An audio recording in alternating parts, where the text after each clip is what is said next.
Et bah dis donc, ce commentaire me surprend, je vais le prendre comme un compliment. Parce que la vérité, je ne sais pas me coiffer. Donc ouais, effectivement, en tout cas, là, pour la plupart du temps, après que je fasse mes soins, par exemple, mon soin maybe hier ou la semaine dernière, c'est moi qui me fais mon brush, mais c'est pas mon brush, c'est juste que je sèche mes cheveux et je les lisse après. Puisque je ne sais pas me faire de brushing, justement. Et il y a juste une fois, il y a 2 semaines, où en fait, j'avais lavé mes cheveux à la maison. Avec mon soin maybe et où j'avais été après parce que mon coiffeur préféré d'ici m'avait écrit entre temps, donc j'avais les cheveux mouillés déjà lavés et il m'avait dit viens je te coiffe. Donc du coup j'avais été chez le coiffeur avec les cheveux mouillés pour me faire des jolies boucles parce que j'avais un truc particulier, j'avais une vidéo à tourner le soir même. Mais sinon de manière générale ouais c'est moi, mais la vérité je sais pas me coiffer quoi. C'est la cata, c'est la cata à ce niveau-là. J'aurais aimé savoir faire de belles boucles et tout, je me débrouillais bien quand j'étais plus jeune, mais maintenant c'est n'importe quoi mes cheveux. Alors, vous avez été beaucoup là à me demander c'était quoi le jeu auquel on jouait avec Jess, Thibaut et Julien. C'est un jeu qui s'appelle l'imposteur. C'est des cartes, quoi. Je crois que le jeu s'appelle l'imposteur, je sais pas. Peut-être en vente, je sais pas où. Fnac, Cultura, ou je sais pas. Des trucs de jeux de société, genre.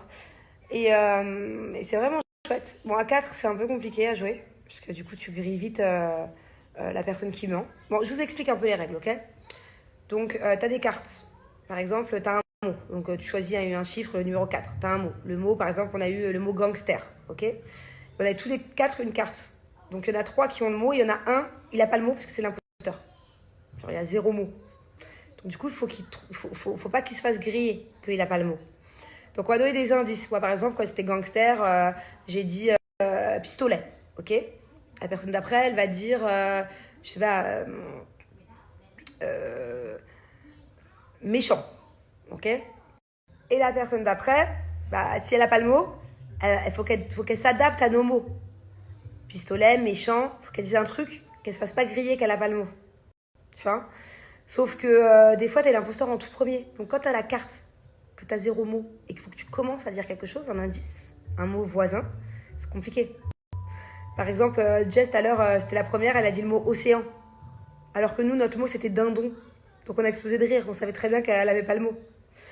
Donc c'est un peu compliqué à jouer quand t'es 4, mais quand t'es 6, 7, 8, 9, 10, c'est beaucoup plus facile du coup. Puisque t'as moins de chances d'être imposteur en premier ou en deuxième. Mais c'est très sympa et c'est Jess et Thibaut qui m'ont fait découvrir ce jeu cet été. Et sinon, il y a une autre version aussi que j'aime beaucoup. Ouais, je disais, sinon, il y a une autre version qui est top, que j'avais téléchargé l'application. Mais je me souviens plus trop du nom, faut que je demande à mes amis, je vous le dirai. Je crois que c'est Mr. White, un truc comme ça. C'est pas Mr. You. Mr. You, c'est un chanteur, non? Mister quelque chose, Mister White, je sais plus. Non, mais c'est un peu le même principe, sauf que tu as des règles en plus. Voilà, donc ça fait partie des jeux que je joue. Et avec un groupe de potes avec qui je t'ai Saint-Tropez, et avec Dias et Thibaut aussi. C'est un peu des jeux similaires. Et franchement, je kiffe. Mais je kiffe de plus en plus les jeux de société. Donc, sauf que la dernière fois, j'étais à Cultura, j'ai voulu un peu acheter des nouveautés. Et j'ai pas trouvé grand chose. J'avais acheté un truc genre fais-moi rire. La vérité, on a essayé de jouer avec des copines à Saint-Tropez. C'était pas drôle du tout, quoi. Bon, du coup, je suis contente. Je suis en pleine crise de bipolarité. Enfin, j'aime pas trop dire ce mot parce que la bipolarité, c'est une maladie. Mais comme d'hab, en plein up and down. J'étais très énervée tout à l'heure. Je tournais en rond dans la chambre. J'étais en boucle sur plein de choses. En fait, c'est plein de trucs accumulés qui me rendent ouf sur le non-sérieux comme je disais, de certaines personnes. Au final, vous m'avez détendu parce que j'ai passé au moins une demi-heure à vous parler sur Snap, là, à répondre à certaines de vos questions et tout. Oh. Et après, j'ai eu mon papa d'amour au téléphone pendant au moins 40 minutes. Parler de tout et de rien et tout. Et le fait de changer un peu mes idées, ça m'a fait du bien. Voilà. Du coup, là, je vais bien, ça y est. La meuf est complètement folle, je le sais.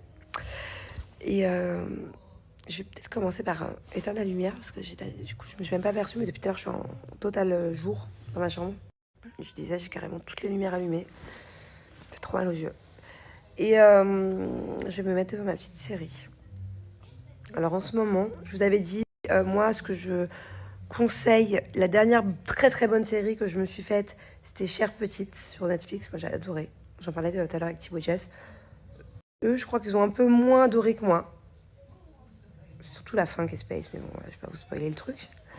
Mais là, en ce moment, je regarde The Club. T-H-E, plus loin, C-L-U-B.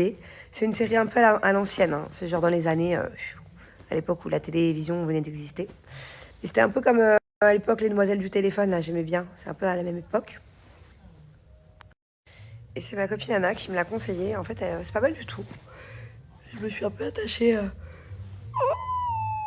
Je ne referai pas mon Snap, c'est mort. J'en ai marre. Snap, ça me fait bailler à chaque fois. Je vous refais mes stories 10 000 fois. Maintenant, c'est mort. Je poste mes stories avec les baillages. Les bâillements. Pardon. Les baillages, ok. Et je disais, ouais, non, cette série, elle est vraiment bien. Je me suis attachée au personnage de Club. Si vous avez rien à regarder, testez-la. C'est la nouvelle saison qui vient de sortir, donc du coup, ça fait 2 saisons en tout. Et c'est cool. Bon, et sinon, vous avez été... Ça fait très bizarre, hein, parce qu'on voit plus que c'est de la crème, on dirait que c'est une crotte de nez, du coup, vu que c'est un peu fondu. Vous avez été hyper nombreuses à me dire que le Botox, genre, ça se voyait pas. Que genre, j'en avais pas besoin, que c'était très naturel. Alors, c'est que je dois être une meuf vachement superficielle, quand même. Hein.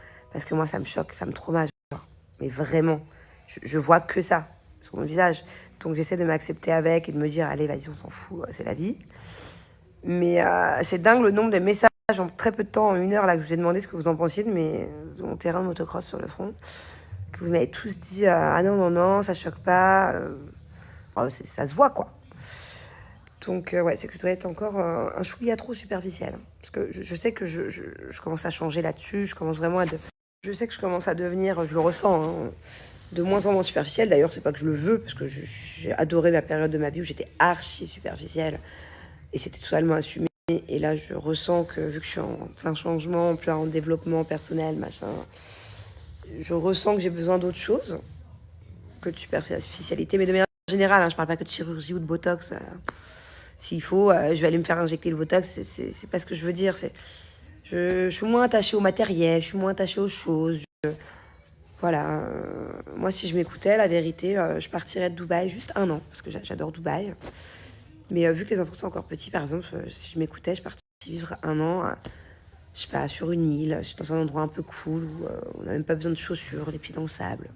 Vraiment, hein. Tout sauf un endroit, j'aimerais bien partir 1 an dans un endroit tout sauf superficiel. Voilà. Mais pourquoi je vous disais ça?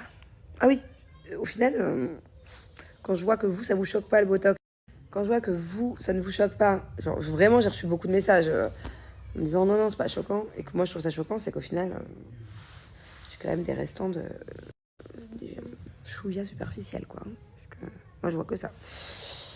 Mais ouais, en tout cas, ce serait vraiment mon délire de partir avant que les enfants soient trop avancés dans les âges, en termes de scolarité. Parce que je veux vraiment qu'ils continuent l'école où ils sont là actuellement. Dubaï, elle est top, et je veux qu'ils fassent toute leur scolarité là-bas. Et je compte vivre à Dubaï pendant encore très longtemps, toute ma vie. Pas toute ma vie, mais t'as compris. Mais je me verrais bien quand même faire une trêve d'1 an, quoi. Et de partir dans un truc, soit faire un tour du monde, mais bon, pour ça, Julien, il va jamais me suivre. Jamais, jamais, jamais, jamais. Et il a trop besoin de stabilité dans sa vie. Donc, à la limite, si j'arrivais à le faire à ce qu'il me suive, ce serait 1 an quelque part, dans un truc vraiment... dans ma tête, ce serait, ouais, je sais pas... Je connais même pas encore la destination. Mais un truc cool, quoi. Un peu genre hippie. Ah ouais, je me verrais trop là pendant 1 an, et dans un endroit un peu genre hippie, calme, développement personnel, spirituel et tout. Ah, ce serait trop mon kiff. Pendant que les enfants sont encore jeunes, qu'ils sont en maternelle, je m'en fous s'ils changent d'école juste pendant 1 an. Julien, je suis pas sûre qu'il kiffe. Alors déjà, qu'il me prend pour une starbée quand je lui dis que ne serait-ce que je vais voir ma psychologue, je vais dans des groupes de femmes, ou que je suis en plein éveil spirituel ou personnel, que je fais des trucs un peu, voilà. Déjà, qu'il me prend un peu pour une ouf. Alors si je lui dis on déménage pendant 1 an pour mettre les pieds dans le sable et faire un éveil total spirituel, à mon avis, je suis pas sûre que ça soit son kiff, quoi. Hein. À mon avis, on va rester à Dubaï. En tous les cas, ça fait un moment que ça me trotte dans la tête, cette histoire. C'est-à-dire qu'on est parti en Thaïlande il y a 8 mois. Je lui avais dit. Je ne voulais pas forcément rester en Thaïlande. Quoique j'y ai même pensé pendant quelques jours, mais... Je lui avais dit. Je sais pas. Moi, je suis quelqu'un qui a besoin de changement, qui a besoin de mouvement, qui a besoin de... Surtout en ce moment. En ce moment, j'ai toujours... moi, j'ai jamais habité qu'au même endroit, quoi. Hein. J'habitais quand j'étais plus jeune en France. Donc au début, j'étais à Paris, Los Angeles, Miami, Dubaï, de nouveau Los Angeles. J'ai toujours été un globe-trotter, quoi. Bon, là, beaucoup moins avec mes enfants, mais je me verrais bien quand même pendant un an aller dans un endroit. Ah ouais, faire de la méditation, mais à ma façon. Pas des trucs trop zen, trop calmes, non, je peux pas. Je suis trop hyperactive, mais à ma façon. Enfin bon, bref, ce qui n'est absolument pas d'actualité, mais je ne lâcherai pas à la faire. Hmm. Bon, bref, j'ai trop parlé là. Je sais qu'il y en a que j'ai dû saouler là, trop vous raconter ma life. En fait, il y en a que je dois saouler quand je fais plein de stories, et je sais qu'il y en a qui écoutent tout et qui regardent tout, et qui sont vachement intéressés. Surtout quand je parle de développement personnel, de tout ça, quoi. Je vais vous laisser du coup. Voilà. Je vais me mettre devant Netflix. Et je vous expliquerai quand même demain quand j'aurai un peu de temps. Parce que je n'ai pas expliqué ce que j'ai fait hier avec mon groupe de femmes. Mon groupe de femmes lumière. Hein. Bon, il y en a qui vont trouver ça chelou. Je vous expliquerai pas trop dans les détails, mais je vous expliquerai en grosso modo. Il y en a qui vont trouver ça chelou, mais il y en a qui vont comprendre, je pense, le bien que ça m'a fait. Et au final, le sens que ça a pris. Encore cette session entre femmes. Ouais, c'était cool, c'était chouette. Je vous explique demain. Bon allez, comme tous les soirs, j'essaie de vous mettre une petite photo sympa. Des fois, vous savez, je sais pas si vous avez vu, mais je mets des photos de fin. Genre quand je vais me coucher, qui n'ont rien à voir. Donc, souvent, c'est des photos de flashback ou des photos... J'essaie de mettre un peu la photo que j'ai trouvée sympa de la journée, quoi. Bon, là, j'en ai pris une chouette avec les Garcia, notre famille, les tantis et tout, c'était cool. Mais voilà, j'aime bien mettre une photo de fin.